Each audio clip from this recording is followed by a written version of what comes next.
because it's hard trying to get resources out there, and it's hard trying to get help. And you see all these commercials, and you get this, and you can do this, and we get free mammograms for this. And I went to the doctor once, and I had to get a mammogram. I wasn't working. I didn't my insurance, so I didn't have insurance.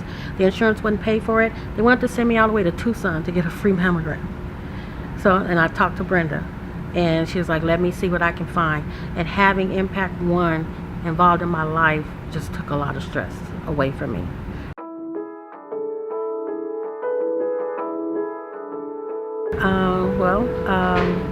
My name is Gerrie, and I'm a claims examiner for a company that I've only been there a year this month. I'm also two-time breast cancer survivor. I'm a mother, aunt, daughter, good friend, spiritual person, and just normal person. I'm nothing exciting, I do regular things. I'm outgoing, I guess you could say, but just laid back person.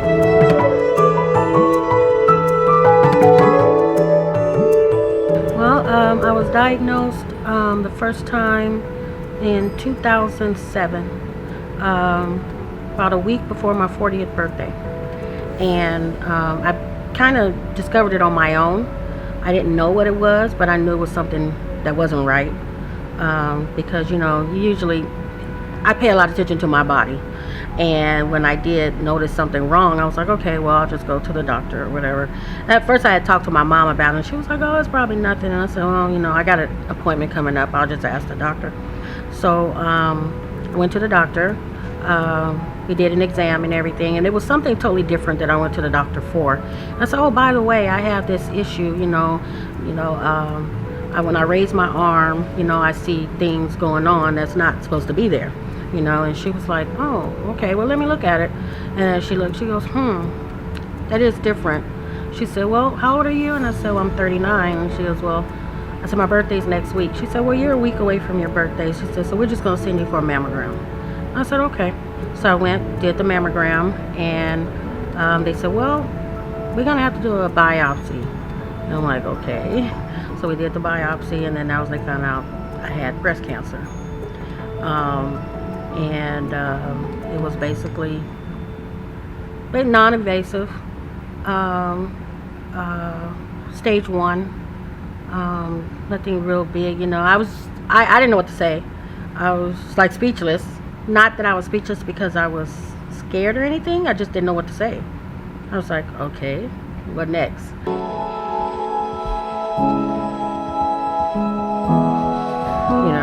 So they told me what they needed to do, some more tests, set me up with the doctors and everything. And I left there, went to get my car in the parking lot, and I just sat in the car. I told my mom, I called my mom, and I told her, and she cried. And I'm like, okay, what do I do now? And at that moment, my son was like, he was probably in his early 20s. And I just said, I just need to talk to my son, So I went home. I didn't think really much of it because I didn't know what to think, So I just read a lot of things. And the weird part of how it happened, basically how I got to that point, was October is breast cancer month.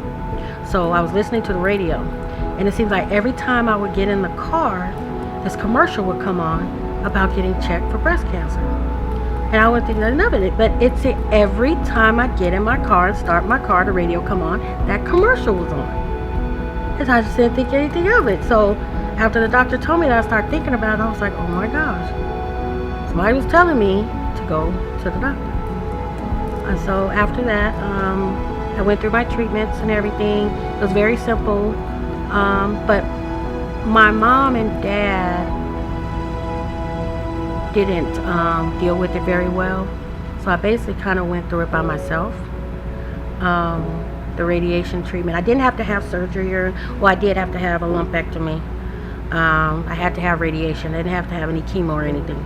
So I basically went through the treatment of the radiation by myself. The surgery, I had friends with me. Basically, and the radiation, I had to take it for a week, twice a day. And I did that basically by myself. I had a lot of co-workers that would visit me and help me with things like that.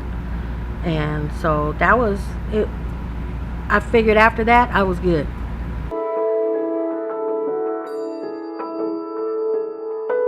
Had to, of course, take the medicine afterwards, or the tamoxifen for the 5 years, and then I would have to change to a different medication after that. Well, when the 5 years came around, I noticed something different, and it was on the other side. And so I'm like, okay, what is going on? But I actually felt a knot this time, and I was bleeding. And I'm like, okay, this is strange. So I went to my doctor, and she goes, okay, we got to get you checked out. And so I went, and I had the test done and everything, and found out this was a more evasive part of the cancer, breast cancer that I had, and I actually had to have a mastectomy. So I did that, and I had to have chemo. So I went in 2000. This happened I found out in 2018. So I went through, no, I'm sorry, I think it was 2014. I had a whole year of treatment from January 2nd through December 11th. I was HER2 positive. So it was all over again. This time it was a little much worse, and this time mentally it affected me more because I really didn't expect for it to happen again.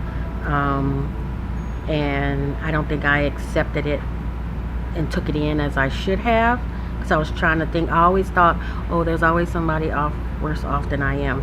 Why am I complaining?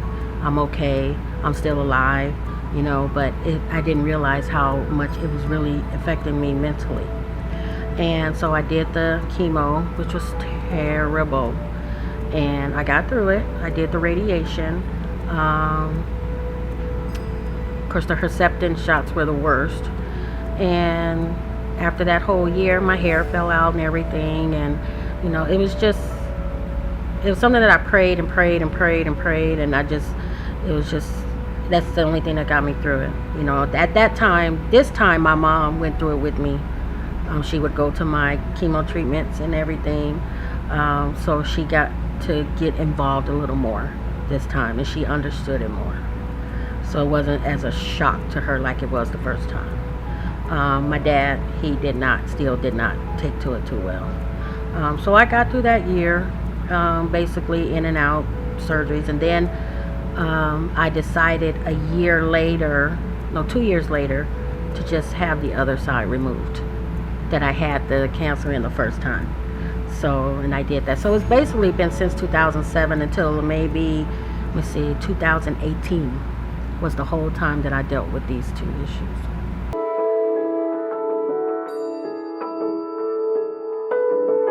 Now I'm good. 2018, I had reconstructive surgery. No, I take it back. 2019, I had reconstructive surgery. I had just started a new job. I had reconstructive surgery. I was out for 2 days, and I went right back to work.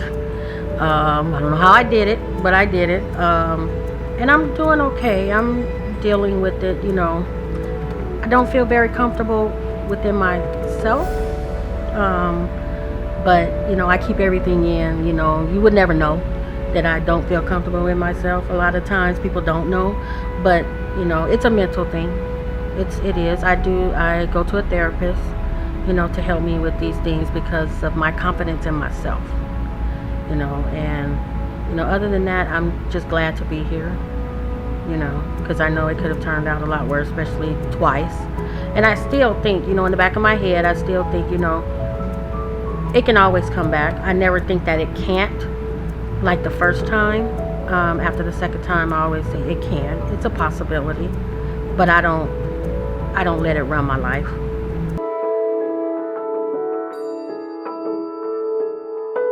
Well, Impact One has been so critical for me because of the resources that they offer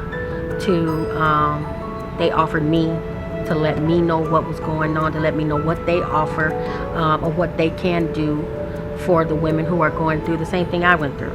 Not knowing, afraid of the not knowing, where can I, because first thing people think is insurance. Is my insurance going to pay for this? My insurance going to pay for this? And things like that. And, with them, Impact One having the ability to provide you with the box, with information, with mammograms, all of these things, it took so much stress off of me.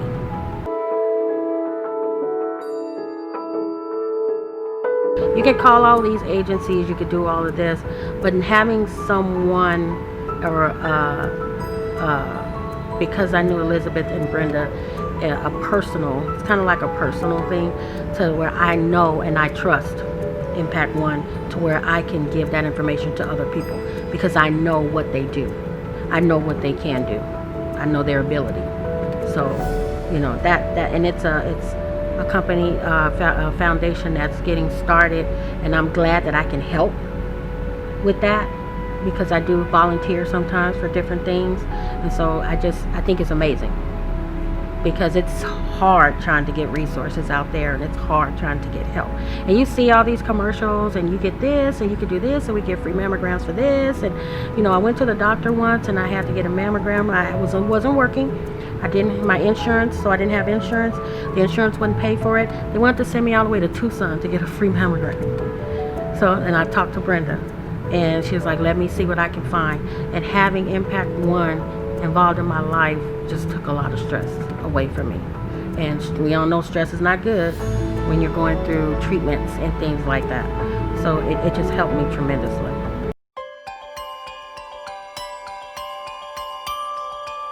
When I got the box from Impact One, I felt, and I opened it, I felt like relieved. I felt like somebody cared. Like, this is for you. We don't want anything from you. This is for you, to help you. And I just felt like I had support. How Impact One helped me was not only just the material, things like the box, but it helped me believe that there's a group of women out there that care, that knows the struggle, that you have that camaraderie that you can have with people, and they actually can fix it for you. They may not be able to solve the issue, but they can make the journey a little easier, a little less stressful. And that's what I feel Impact One has done for me. Again, my name is Gerrie. I'm a mother, an aunt, daughter, sister, and just an somewhat outgoing person. But I just like to say that Impact One has basically impacted my life in a very big way, and I'm blessed to have them in my life.